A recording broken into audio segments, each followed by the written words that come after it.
Film शुरू होती है और हम टॉम और टेडी नाम के दो भाइयों को देखते हैं जो अपने घर के पास रखे बॉक्स से शहद इकट्ठा कर रहे होते हैं। टॉम बहुत ही सीधा लड़का है जो अपने भाई की हर बात मानता है, जबकि टेडी ताकतवर और शातिर इंसान है। टेडी अपने भाई टॉम को समझाता है कि हमारा जीवन मधुमक्खियों पर निर्भर है, क्योंकि वो पराग करती हैं, जिसकी वजह से हमारा खाना उग पाता है। इस पर टॉम उसे कहता है कि पर आजकल तो बड़ी बड़ी कंपनियां हैं जो खाने की चेन को कंट्रोल करती हैं, लेकिन टेडी ने इस पर रिसर्च कर देख रखी होती है। वो टॉम को बताता है कि ये कॉर्पोरेट ओवरलोड कंपनी मधुमक्खियों को जहर देकर धीरे धीरे खत्म कर रही है, जिससे हम इंसानों को भारी नुकसान होगा। दरअसल टेडी अपने भाई के साथ मिलकर एक खतरनाक प्लान को अंजाम देने वाला है, इसीलिए वो अपने भाई को हर तरह की ट्रेनिंग दे रहा है। फिर हम मिशेल नाम की एक लेडी को देखते हैं जो कॉर्पोरेट ओवरलोड कंपनी की सीईओ है। मिशेल हर काम में नंबर 1 है, चाहे वो फाइट हो या फिर दौड़ या फिर खूबसूरती हो। मिशेल अच्छे से तैयार होकर अपने ऑफिस में पहुंच जाती है और एक टीवी चैनल को इंटरव्यू देती है। मिशेल का मानना है कि उन्हें नए टैलेंट को मौका देना चाहिए, जैसे डॉक्टर, इंजीनियर, फार्मर्स इत्यादि। उधर टेडी का मानना है कि आम लोग इन्हीं ओवरलोड के गुलाम बनकर रह गए हैं और उसे शक है कि ओवरलोड कंपनी में काम करने वाले लोग इंसान नहीं बल्कि एलियन है, और टेडी का प्लान इसी कंट्रोल को वापस लेना है। वो अपने भाई को लेकर एक शॉप के अंदर आ जाता है, जहाँ से ये दोनों कुछ खास तरह की शॉपिंग करते हैं। इसके बाद ये दोनों भाई एक मॉल के अंदर जाते हैं, जहाँ से ये कुछ कपड़े खरीदते हैं। रात में दोनों भाई बैठकर अपने प्लान के बारे में बातचीत करते हैं। यहाँ टेडी टॉम को एक खास तरह का इंजेक्शन लगाता है। अगली सुबह जब मिशेल अपना काम खत्म कर अपने घर वापस जा रही होती है तो तभी टेडी और टॉम उसके ऊपर हमला कर देते हैं, लेकिन मिशेल इन दोनों भाइयों पर भारी पड़ती है। पर टेडी किसी तरह उसे बेहोशी का इंजेक्शन लगा देता है और मिशेल बेहोश हो जाती है। वो दोनों भाई मिशेल को उसी की गाड़ी में बैठाकर वहाँ से अपने घर के लिए निकल पड़ते हैं। रास्ते में टेडी टॉम से कहता है कि इसके सर के सारे बाल काट दो, क्योंकि हो सकता है कि इसके बालों में जीपीएस ट्रैकर लगाओ। टॉम घर पहुंचने के दौरान मिशेल के सारे बाल काट देता है। इसके बाद टेडी टॉम को दिखाता है कि मिशेल एक एलियन है। वो मिशेल के पतले पैर और उसकी सर की बनावट के बारे में बताता है और मिशेल के पूरे शरीर पर एक खास तरह की क्रीम लगा देता है। फिर टेडी और टॉम अच्छे से तैयार होकर मिशेल के पास आने लगते हैं। टेडी टॉम से कहता है कि तुम उस लेडी से कोई बात मत करना, उसके साथ मैं खुद डील करूंगा। इसके बाद ये दोनों भाई मिशेल के पास आ जाते हैं। तब तक मिशेल को भी होश आ जाता है। वो खुद को अलग ही जगह पर बंधा हुआ पाती है और अपनी हालत को देखकर गुमसुम हो जाती है। टेडी उसे कहता है कि हम लोग ह्यूमन रजिस्ट्रेशन के लिए काम करते हैं और हमें शक है कि तुम एलियन हो। मिशेल को कुछ समझ नहीं आता कि टेडी क्या बोल रहा है। वो टेडी से पूछती है कि तुमने मेरे बाल क्यों काटे हैं, तो टेडी जवाब देता है कि ताकि तुम अपनी शिप से संपर्क ना कर सको। इस पर मिशेल उन्हें कहती है कि मुझे नहीं पता कि तुम लोग कौन हो और ये सब क्या बातें कर रहे हो, लेकिन मैं तुम्हें एक बात पूरे दावे के साथ बता सकती हूँ कि तुमने मुझे उठाकर बहुत बड़ी गलती कर दी है, क्योंकि पूरे शहर की पुलिस और FBI तुम्हें ढूंढने में अपनी पूरी ताकत लगा देगी। क्योंकि मैं कोई आम इंसान नहीं हूँ, मेरी कंपनी यहाँ के लोगों को रोजगार देती है। मैं इस शहर की आर्थिक ताकत की बुनियाद हूँ। तो तुम ये बात बहुत अच्छी तरह से समझ लो कि तुम लोगों ने एक तरह से गवर्नर को अगवा किया है। तुम किसी भी कीमत पर बचोगे नहीं। ये सुनकर टेडी बजाय डरने के हंसने लगता है। वो मिशेल से कहता है कि तुम एंड्रोमेडा कोड की एक हाई रैंकिंग अधिकारी हो जो अपनी प्रजाति के लोगों के साथ मिलकर पृथ्वी के लोगों को गुलाम बना रही हो। फिर टेडी मिशेल से कहता है कि तुम अपने सीनियर से बात करो और अपना मदरशिप यहाँ पर बुलाओ, ताकि हम लोग उनके साथ समझौता कर उन्हें यहाँ से भगा सकें। लेकिन मिशेल उसे कहती है कि मैं एलियन नहीं हूँ। तो टेडी उसे कहता है कि तुम झूठ बोल रही हो, क्योंकि 45 साल की उम्र में कोई भी औरत इतनी बेहद खूबसूरत नहीं हो सकती। तो मिशेल उसे समझाती है कि ये सब तो मेरी डाइट और थेरेपी की वजह से है, लेकिन टेडी को उसकी बातों पर विश्वास नहीं होता। वो मिशेल को एक ट्रांसमीटर देता है और उसे कहता है कि तुम अपने सीनियर से बात करो और आज रात ही पृथ्वी छोड़कर यहाँ से चले जाओ। ये कहकर वो दोनों भाई वहाँ से चले जाते हैं और बाहर आकर दोनों जश्न मनाते हैं, क्योंकि उनका प्लान कामयाब हो गया है। टॉम कैमरे में देखता है कि मिशेल बुरी तरह से रो रही है। वो ये बात आकर टेडी को बताता है। तो टेडी टॉम से कहता है कि ये सब वो तुम्हारी सहानुभूति पाने के लिए कर रही है और उसे कहता है कि उसे इंसान समझने की गलती मत करना,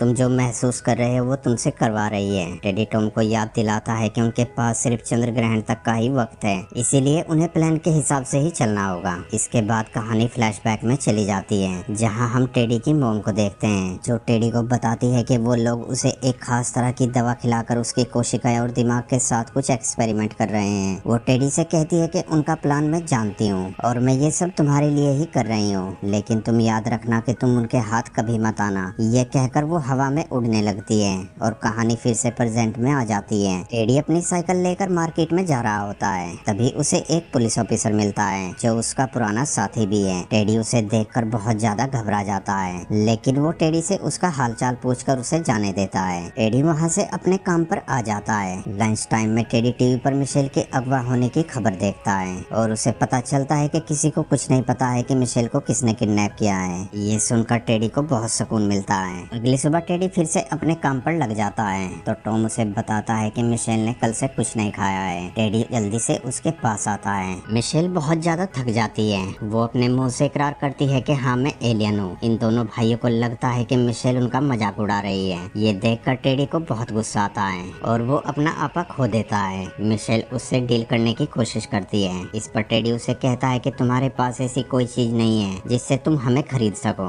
ये सुनकर मिशेल उन्हें गुस्से से कहती है कि तुम दोनों भाई पागल हो गए हो। ये सुनकर टेडी मिशेल को जोरदार थप्पड़ लगाता है और वहाँ से बाहर आ जाता है। रात होने पर टेडी टॉम को अपने कंप्यूटर में एक एलियन शिप का मॉडल दिखाता है और उसे कहता है कि मुझे इनकी शिप की लोकेशन का पता चल चुका है और मैं वहाँ जाकर पृथ्वी की सुरक्षा के लिए उनके लीडर से बातचीत करूंगा। टॉम उसकी बातें चुपचाप खड़ा होकर सुनता रहता है। वहीं मिशेल अपनी जंजीरें तोड़ने की कोशिश करने लगती है। तभी यहाँ पर टेडी और टॉम आ जाते हैं और इस बार टेडी उसे एक कुर्सी से बांध देता है। मिशेल उससे अपने जान की भीख मांगती है, लेकिन टेडी उसे बिजली के झटके देने लगता है और मॉनिटर पर मिशेल की नब्ज और उसकी धड़कन को चेक करने लगता है। लेकिन टॉम से मिशेल की ये हालत देखी नहीं जाती और वो बिजली की वायर को निकाल देता है। तब तक मिशेल की हालत बहुत ज्यादा खराब हो जाती है। यहाँ एक और फ्लैशबैक दिखाया जाता है जहाँ हम टेडी और उसकी मॉम को देखते हैं। टेडी की मॉम हवा में होती है। टेडी अपनी मॉम के साथ मिशेल की कंपनी के बाहर आ जाता है। मिशेल उससे कहती है कि मैं जानती हूँ कि हमारी कंपनी के प्रोडक्ट की वजह से तुम्हारी मॉम की ये हालत हुई है, लेकिन मैं तुमसे वादा करती हूँ कि हमारी कंपनी इसका हल जल्द ही निकाल लेगी। सीन फिर से प्रेजेंट टाइम में आ जाता है।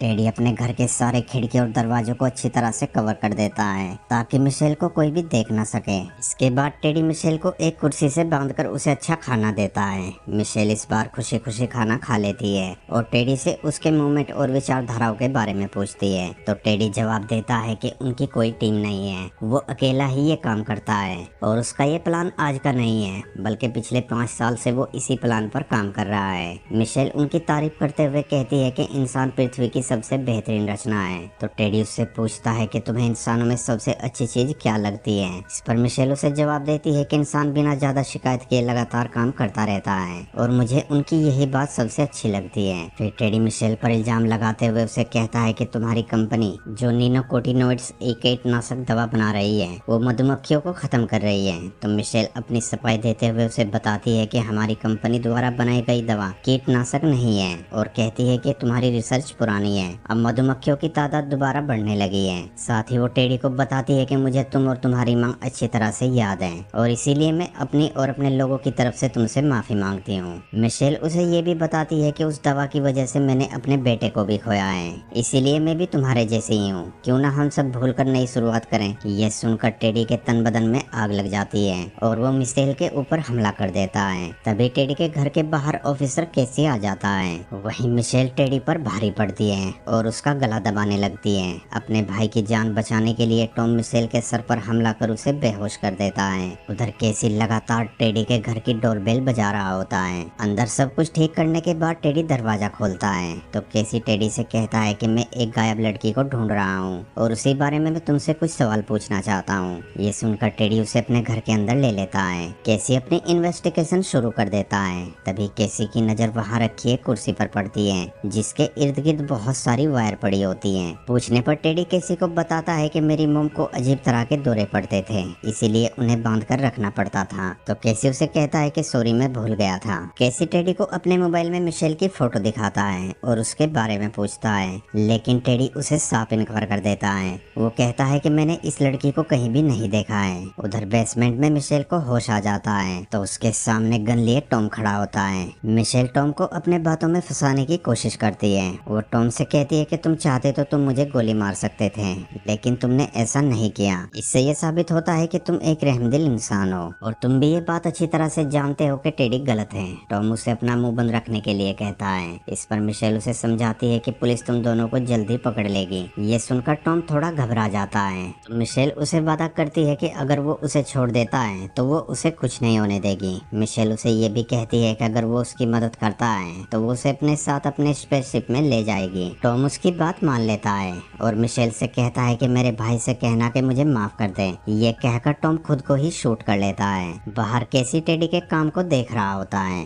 वो गोली की आवाज सुनकर चौकन्ना हो जाता है, लेकिन तभी टेडी एक फावड़े से केसी पर हमला कर उसे मार देता है और जल्दी से बेसमेंट में आता है, जहां वो टॉम की लाश को देखता है। ये देखकर टेडी गुस्से से पागल हो जाता है और गन उठाकर मिशेल को शूट करने वाला ही होता है कि तभी मिशेल उसे कहती है कि तुम्हारी मॉम का इलाज मेरे पास है। वो टेडी को बताती है कि तुम्हारी मॉम का इलाज एक खास तरह के लैब में चल रहा है और अगर सब कुछ ठीक रहा तो तुम्हारी माँ 4-5 सालों में बिल्कुल ठीक हो जाएगी। लेकिन टेडी को उसकी बातों पर विश्वास नहीं होता, तो मिशेल उसे कहती है कि मेरी कार की डिग्गी में एक पीले रंग का जग रखा है जिसके अंदर मेलोएथिलीन नाम का एक केमिकल है। वो केमिकल ही तुम्हारी मॉम का इलाज है। ये सुनते ही टेडी जल्दी से मिशेल की गाड़ी के पास आता है, मगर टेडी बाहर जाने से पहले मिशेल के एक पैर तोड़ देता है ताकि मिशेल यहाँ से भाग न सके। पर मिशेल फिर भी किसी तरह टॉम की जेब से चाबी निकालकर खुद को आजाद कर लेती है। वहीं टेडी उस इलाज को लेकर जल्दी से अपनी मॉम के पास पहुँचता है और उस केमिकल को अपनी मॉम की बोतल में मिक्स कर देता है। उधर मिशेल टेडी के एक खुफिया कमरे में आती है जहाँ पर बहुत सारे इंसानों के ऑर्गन रखे थे। साथ ही वो देखती है कि टेडी ने उनके शिप के बारे में बहुत बारीकी से रिसर्च कर रखी है। मिशेल को यहाँ एक फोटो एल्बम मिलती है जिसके अंदर उन सभी लोगों की फोटो थी